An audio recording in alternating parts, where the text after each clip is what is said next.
Today, we have a very important ask. Are you a nerd or a geek? So, let's take a walk to the Geek Shop.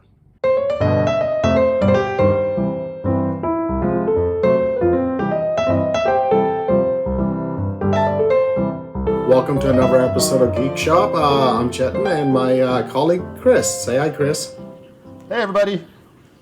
So I just want to start this episode off by saying that I was specifically told that I would not know what the subject is until it was announced. So I have a bit of tension on this one and I have no idea what we're going to talk about. So go to it, introduce it. Okay, so our channel is called Geek Shop. Chris, explain what a geek is. Like the dictionary definition of geek or like what my level of geekdom comes from? Both. Okay, I mean traditionally, there's everything from like the geek of like, like circus fame and, the guy who wears the zippered up masks in like S&M videos and all that kind of stuff. There's that sort of geek, and I don't know if it's related or how it's related from like the history, but geek as in I know it is sort of like, it's somebody who's, I guess, into something, but into something on a minute level or with more interest than the average person, and might even celebrate this thing beyond its actual creation. So a good example would be, you could like reading Superman comics, but a Superman geek would probably wear a Superman shirt, Superman hat, and have like maybe paint his car blue and red, and depending on the level to which you are a geek of a subject, or have a Superman poster behind them. That's what that's not that's low level geekdom. I mean, you could also just like the artist. There's a lot of things you could read into that. But like, as far as like there's a different sort of spectrum of geekiness to things. And so it's just somebody who really gets into something, sometimes to the level where it's professional or it's almost their entire life. And so, like comic books or animation, like drawing and everything like that, for me is, I'm a pretty big geek of that because that's pretty much all I do. I do it for other people and I teach other people how to do it, and I do my own. And so it's like, so I would say like I'm an art cartooning geek, but I guess, I don't know. So the question here, if I was to define geek like that, once you do it professionally, are you still a geek? Interesting question. Because now it becomes a career, so...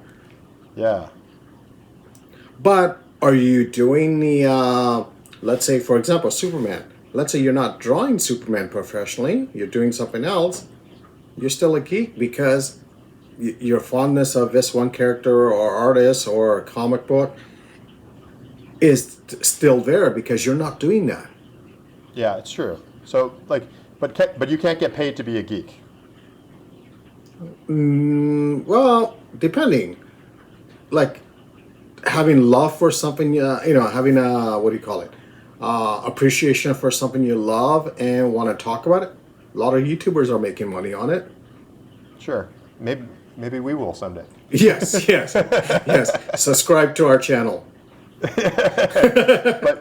But yeah, so like, and the other thing too is like, so say you're really into, like, we'll use Superman as an example, and we'll use James Gunn as an example, because apparently he was really into comic books when he was younger, and he loved Superman comic books when he was younger. But now he's directing the Superman movie, and he's like running the DC studios. So he went from like geek to that was his profession.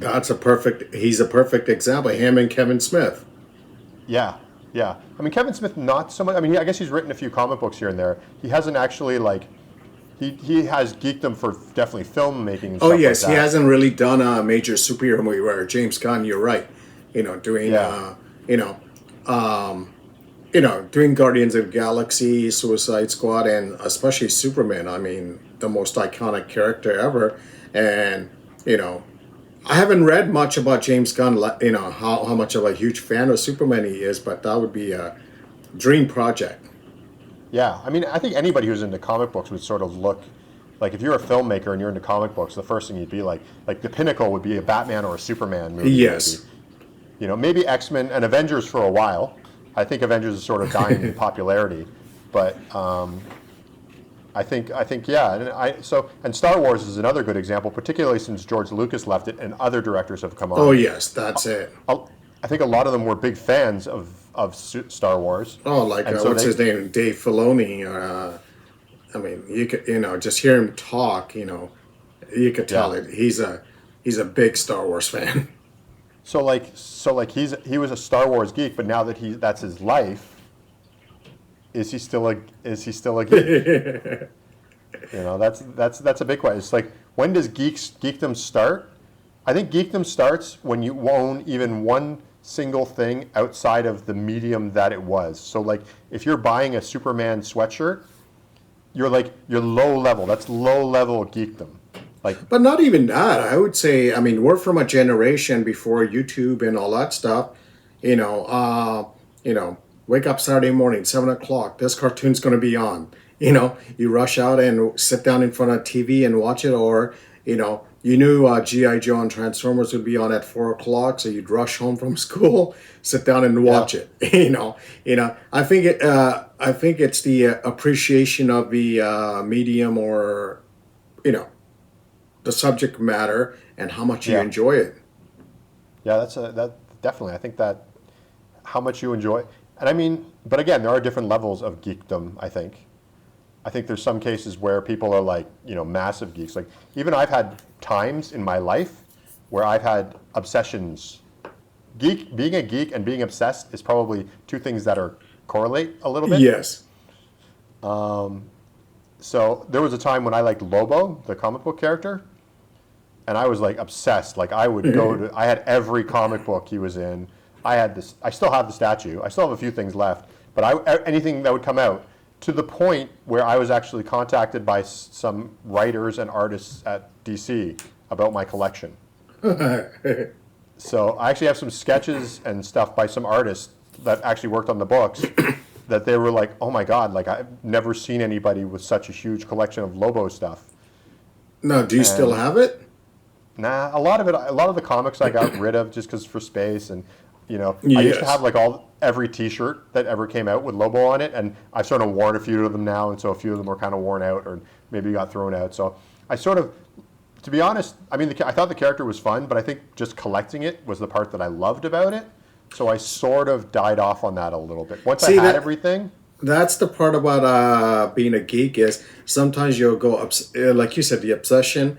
I had it also of action figures and toys and other things, and then at a certain age, I don't know. I don't. And I hate this word, and I'm not going to use it. Growing up or becoming an adult, it's not that. It's just your priorities are changed at that time. After a while, and you're going, like you said. Even me, I got rid of a lot of my comics because when you move one place to another, you're like, okay, now I need to get. And when you get married and you have kids, that's another thing. Space gets limited. yeah, and I imagine your kids want to play with your toys. Oh yes, oh yes. So like, all of a sudden, that pristine, Firestorm That action figure you've got, you find him like dunked in a thing of Play-Doh, and No, I'll give you an and example on this. I went to Buffalo one year, and I found these model kits of Spider-Man and Hulk, and they're old ones, and they had them for $5 each. So I bought them, put them on my shelf, and my nephews every summer used to come over and stay with us. My three nephews when they were little. So one year, come home from work, and I see them making the model kits.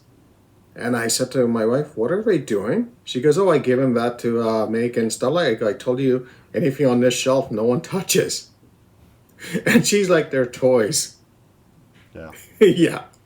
So that's the inner geek collector thing coming out, saying, "That's my stuff. Don't touch this stuff." Touch it.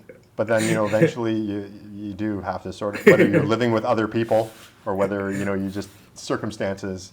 The thing too is, do you think that your geekdom has shifted instead of gone away? Oh, I'll be honest with you. It's never gonna go away. Yeah. It's never So what gonna do you go think, away. what do you think it's shifted from? Like, if you were really into toys and you do that less, is there something else you do now? Like, probably this No. podcast.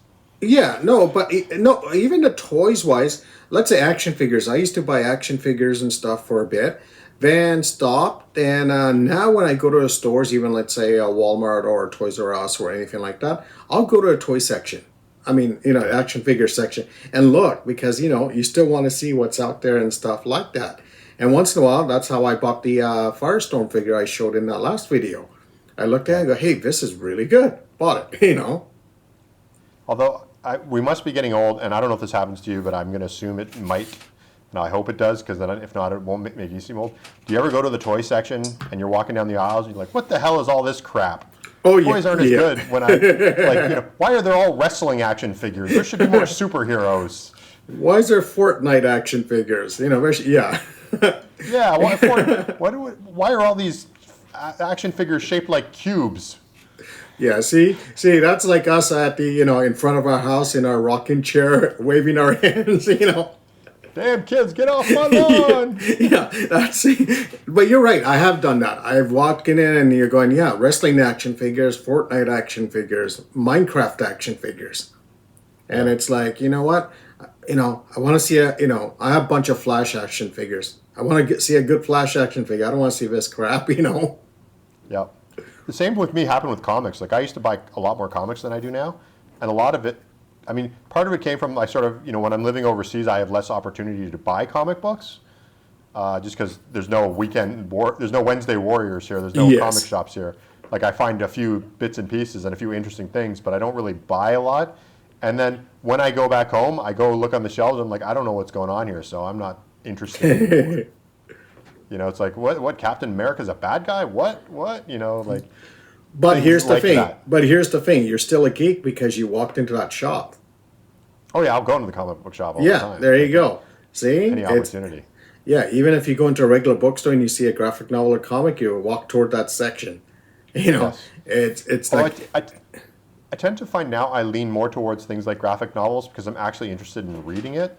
And I was, I was never a comic book collector. I've never even I've rarely, if ever, even had doubles of a comic book because I read them. Like I was not yes, about that's it. collecting Yeah, them. So, and I read pretty much everything I ever owned. But nowadays, I tend to go more towards graphic novels just because they're easier to read for me than buying a bunch of separate issues. that's it. Yes.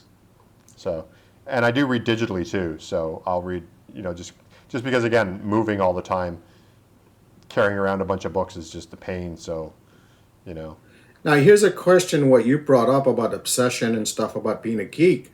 There's the obsession of collecting toys, action figures, comics, and all this. Then you mentioned wearing T-shirts and stuff. Then going back, let's go back to the early '90s and stuff. And this was given a bad name for geekdom. I'm going to give an example: Trekkies.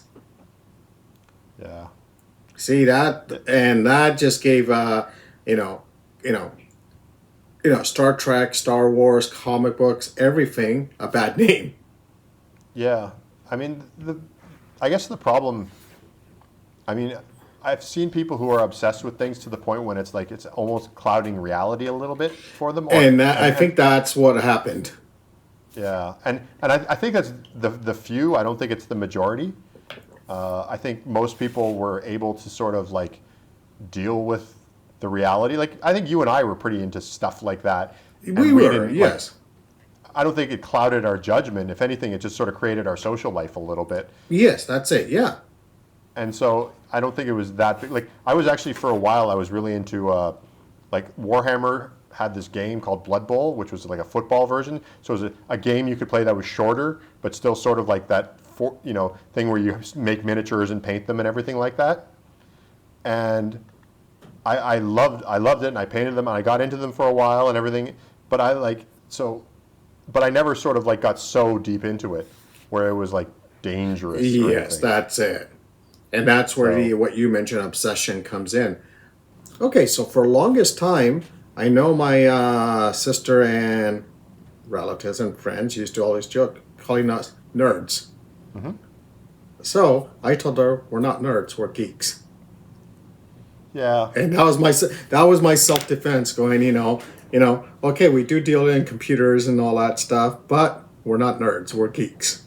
Yeah, it's funny because I think geeks and nerds and all those sort of like if you call it derogatory, I don't know if it is necessarily, because sometimes you live it and love it. But I think what they are depends on who you are. So I would say, like, you know, to some people, geeks and nerds are the same thing. To people who Yes. maybe are in those situations, they might, like, I always think of nerds as being more scholarly things, or like more like computers, or, you know, you're into like old literature, you're like an old literature nerd. Programming and all that stuff and things like that. Yeah. But even like you can get outside of that to like, you can be like a grammar nerd. So like if you're into Yes. writing and you're into like, you know, all the little details of grammar, you're not really a grammar geek, you're a grammar nerd. So I tend to find, like, at least from my viewpoint, I mean, people probably have other views of it, but I would say that like a geek in our world is somebody who's just into something, and it's almost a badge of honor to some degree. A nerd is somebody, and you can be both too, for sure, but being a nerd into something is more something that's like scholarly, or like, I'm a math nerd, you know, I'm really good at math, and it's like, that's cool, because, you know, you like to learn about like Pythagorean theorem and all that kind of stuff. Or, you know, you're an animal. I call myself a zoo nerd, because I love to go to zoos, and like I even learn the Latin names for animals when I'm at the zoo, and I memorize, like, there's a whole bunch, like I will go up to a cage or something and call it by its Latin name, and even the zookeepers are like, someone like my sister would call you a nerd. a nerd. So I would call myself a zoo nerd, but I'm a comic book geek.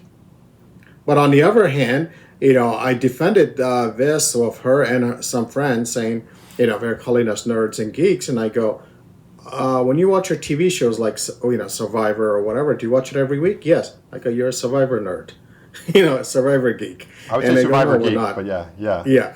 Yeah, and I defended that, saying, because you every week you sit down at this time to watch your TV shows and stuff, so you know, you're same way as we are, you know. I would say that with a caveat though, because there's some people who watch shows all the time, but they don't really pay attention or care about the characters or anything like that. Like there's some people who it's like a back, like there's even shows I watch, I wouldn't call myself a nerd or geek of that show, because I don't really pay attention to it, but I just sort of have it on in the background. Whereas there's some shows. But you're doing that as a creativity, where you're drawing or writing or doing something, where these, you know, some of these people sit down and just stare at that screen and, you know, watch it. You know, there's a difference between those two.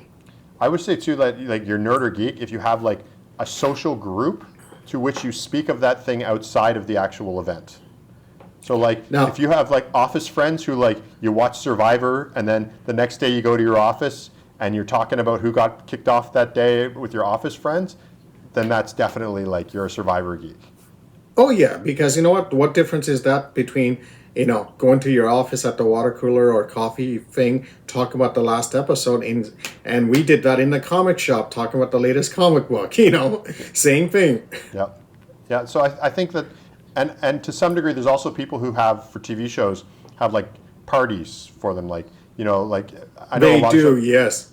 like I know Survivor and those type of shows often will have like They do, yep. parties. I know, and this is probably, you know, I never watched the show, but I know a lot of people do. Sex and the City had like huge parties and get-togethers, and people would go like out for the night and then watch Sex and the City and like themed things, and, you know, even travel to New York and stuff like that to sort of like see the sights.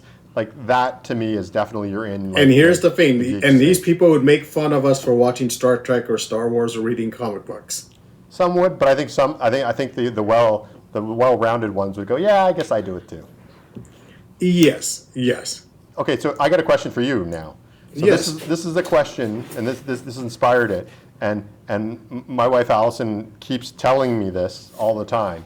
So her and her mother, particularly when they were younger, but even still to this day, they like watching soap operas, right? Like there's a few soap operas, and they know the characters and everything like that, and they keep telling me, and then, you know, I'll be like, oh God, soap operas, and then she'll watch or read comic books and go, this is the same thing. I was going to say this. I was going to say that exactly, because I remember Chris Claremont wasn't he known to write comic book soap operas? Oh my God! Like part of the reason why I didn't, I never really read X-Men comic books, and part of the reason was when I was really getting into comic books, he was one of the main writers, and like to get into his stories, if you haven't, know the whole backstory.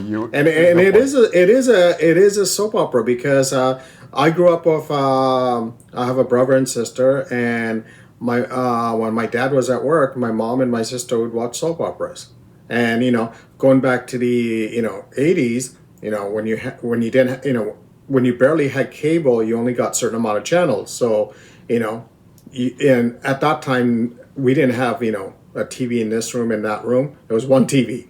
Yep. So my mom and my sister watch their soap operas, like your wife and her mom. Same thing, and we sat down. My brother and I would watch it also, or we'd do something else. So I know a lot of the soap operas. I know some of the characters and stuff still to this day, but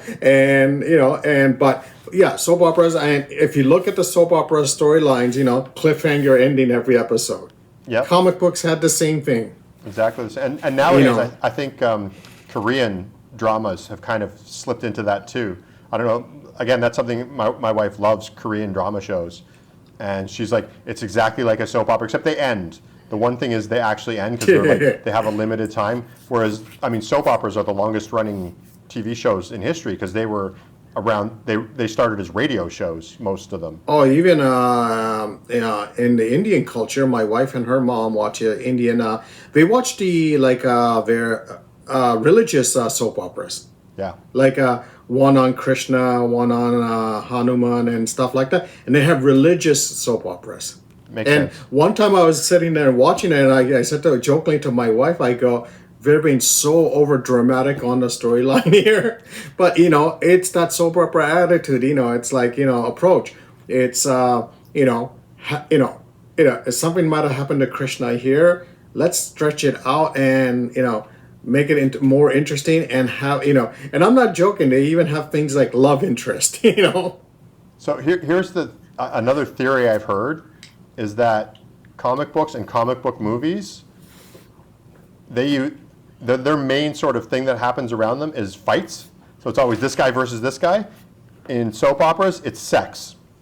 So basically, if you replace the sex in soap operas with fighting, you would just have a comic book story. And if you replace the fighting with sex in a superhero comic book, you just have a soap opera. Yes. And here's one thing which about the Indian soap operas, when I was, once in a while I'm staying with my wife and her mom watching it and stuff like that, they always, when we talked about the ensemble of characters you have, like we were talking about Archie characters and, things like that, you have the one guy who's always the sneaky villain. They don't tell you, but they're always trying to plot against all the other people. And, and soap operas and comic books have that all the time. And how many times have they worn patches? Yes, patches, yes. Both comic books and soap operas, patches. It's like And in the old soap operas, they used to have that thin mustaches. Yeah. So that's a good comparison. No, and I agree. And best example I could give for comic is Chris Claremont. I mean, he just went on and on. And even as a fanboy who was reading his X-Men, after a while you're going, come on, end this. The other thing too, though, if you think about it, because what happened, I think, is if you think about Spider-Man's probably one of the best examples, but even Batman would probably work. At that time, romance comics, which are basically soap operas, literally, Yes. were sort of dying off. And so what they did is they started to give their heroes like lives. So half of Superman is Clark Kent, and Stan Lee has talked a lot about this, that like the thing that tweaked about Spider-Man wasn't the Spider-Man, but it was Peter Parker being a kid with the everyday problems. And so to some degree, I feel like maybe the writers, like whether, Bill Finger, who I think he was the one that wrote most of the Batman early stuff or came up with the character. Yes. Bill Finger and Stan Lee, or Jack, or who was it that did Spider-Man? It wasn't Kirby. It was No, it was John Romita. Romita. Steve Ditko. Steve Ditko in the beginning. Steve Ditko and Stan Lee sort of might have taken the romance comics, which we've already said is like basically just literally a soap opera on pages, and then said, how can we add some romance comic to the superheroes? And it was a good mixture. It worked. And I think Chris Claremont then took it up to like a million, like turned it to 11 and made it super. But I think it's been going on since Yeah. Batman and Spider-Man. But one thing about the X-Men run was, I mean, it was great to read and stuff. And as an adult, I want to reread some of it again and see how it holds up. But even as a kid, you're like, okay, come on, you know what? After certain issues, you're going, okay, you know what? Time to resolve this storyline, you know? Yeah. And it's time, like, how many wedding issues have there been of comic books? Yes. Like, it's sort of like one of those things. It's like, does Spider-Man, does Peter Parker really have to be married to, like, Mary Jane? Like, does he have to get married? Or can they just have been married? Do you actually need the wedding issue? That's what I was surprised at when they, when they did all of that. And, I know comics are trying to sell issues and stuff and things like that. And it's like, do you really need that? And now one thing I'm sounding like the old grumpy old man again now, is every superhero has a kid now. Yeah.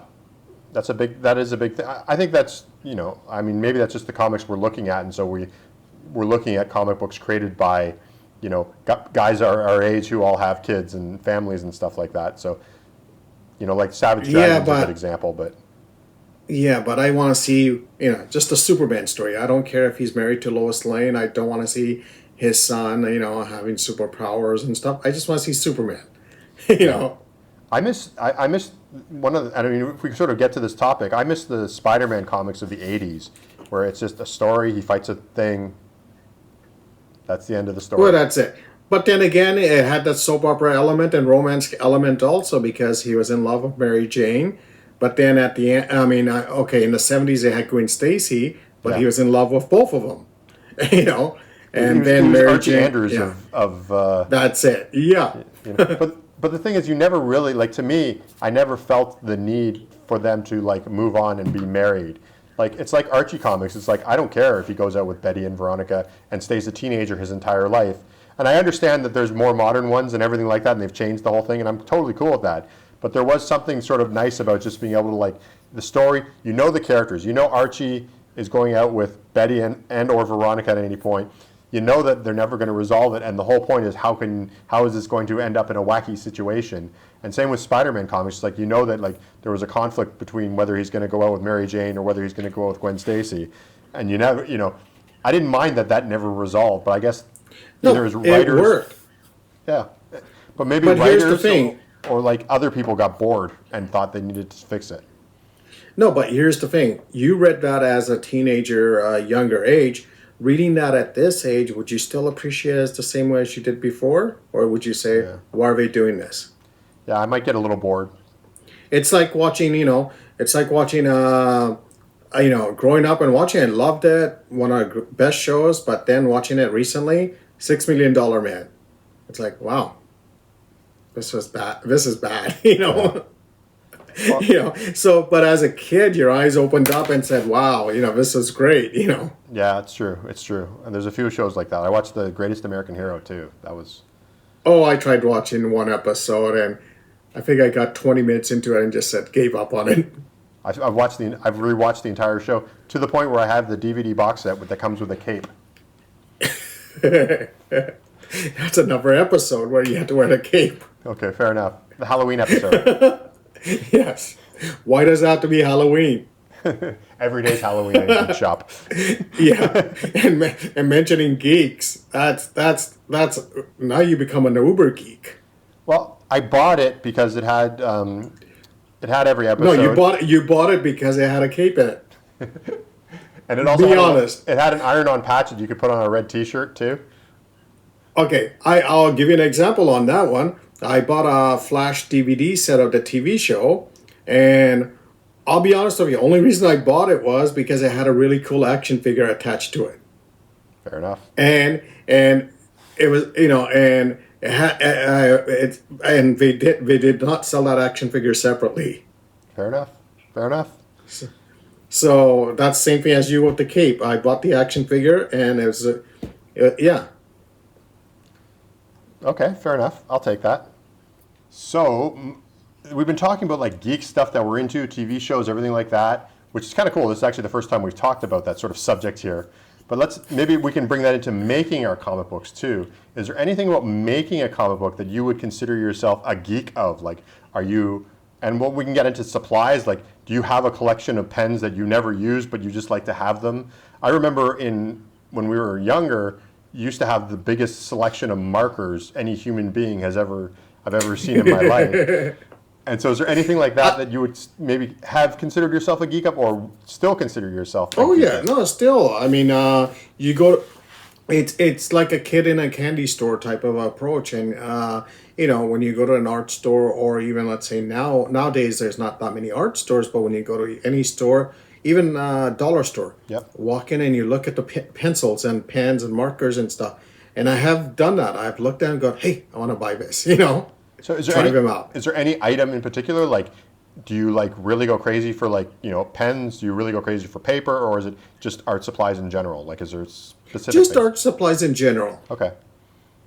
Do you ever go for like watercolors or acrylics, or do you tend to stick more with inks and? Yeah, no, I even bought watercolors. For my daughter who's getting into art also, we saw these, it was brush pens, but you put the water in the holder. Yeah. And we tried those and they were great. Dollar store pens. Yeah. So you know what? It's perfect to test out and play around. And I even bought from the dollar store fake Copic type of markers. Yeah, I've got a bunch of those too. Yeah, and those are great. Yeah, yeah. So I feel the same way. Like, I tend to sort of geek out. I tend to go with more with things. I've gotten away from paints. I used to be like, okay into like I'd do gouache, acrylic, and watercolor paints, and I have a few sets. But I got rid of all of my acrylic one year because I was just like, I'm just lugging this stuff around with me. I'm not even using it. I think all of us have done that, where you clean house one day and going, I haven't used this in years. Throw it out. The next, 2 months later, you're buying some again, to try out. I've been pretty good about acrylics. I bought one set of acrylics, but only because I had a specific use for it. I made like a little statue of Blue Orchid, and I needed to paint it. So I bought some cheap acrylics, like just a little. Now, mentioning that, I bought years ago, and anyone going to art school in North America, especially, I bought sets of gouache. And I had them sitting around for a long time, never used them. Then I gave them away. Then a few years back, bought some gouache again. And to be honest, they're sitting in my file cabinet here, and I haven't used them. So what I did, I saved the giving them away part, because what I did is when my gouaches start to get really old and they were starting to dry out a little bit, I bought a palette that you can close. And I squirted all my gouache in there, and then basically turned it into like cakes.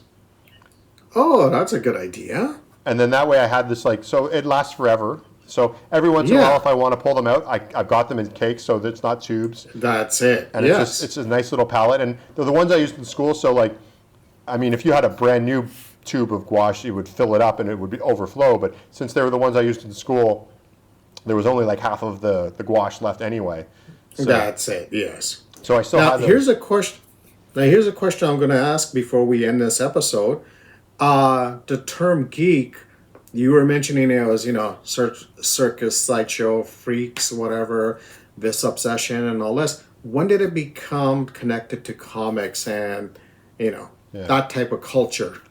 I'm trying to figure out when did that connection become to that, subject matters away from, traditional things. Going back to, let's say, the 1920s and all that stuff, comics were just coming out. Yeah, and they were kid stuff. We didn't have kid stuff, and you didn't have film.